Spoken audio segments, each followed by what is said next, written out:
તહેવારો અને વ્રત શરૂ થાય એ પહેલા જ મોંઘવારીએ અજગરી ભરડો લીધો છે। ખાદ્ય તેલ અને શાકભાજીના ભાવમાં ખેલ શરૂ થઈ ગયા છે। અત્યાર સુધી સસ્તા મળતા શાકભાજી પણ હવે ભાવ ખાવા લાગ્યા છે। મોટાભાગના શાકભાજીના ભાવે સદી ફટકારી દીધી છે, જેથી ગરીબોની થાળીમાંથી શાકભાજી ગાયબ થઈ ગયા છે।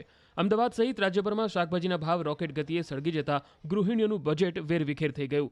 કોથમીરના પ્રતિ કિલોના ભાવ 150 થી 200 રૂપિયા થયા, જે પહેલા 80 થી 100 રૂપિયા હતા। ગુવારનો પ્રતિ કિલોનો ભાવ 130 થી 150 થયો, જે પહેલા 70 થી 80 રૂપિયા હતો।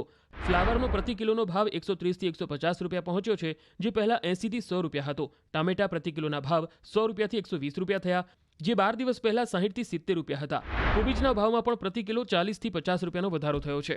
ભાવવધારા પાછળ વેપારીઓનું કહેવું છે કે વરસાદી માહોલના કારણે ટ્રાન્સપોર્ટેશન અટકી જતા અછત સર્જાઈ, જેની ભાવ પર અસર પહોંચી છે। બીજી તરફ સિંગતેલના ભાવમાં વધારો થયો છે। છેલ્લા 3 દિવસમાં ડબ્બાના ભાવમાં 50 રૂપિયા વધ્યા છે। 15 કિલો ડબ્બાના ભાવ રૂપિયા 2610 થી 2660 પહોંચ્યા છે, જ્યારે કપાસિયા તેલમાં છેલ્લા 2 દિવસમાં 20 રૂપિયાનો ઘટાડો થયો છે। કપાસિયા નવા ટીનના 15 કિલો તેલનો ભાવ 1710 થી 1740ની આસપાસ છે।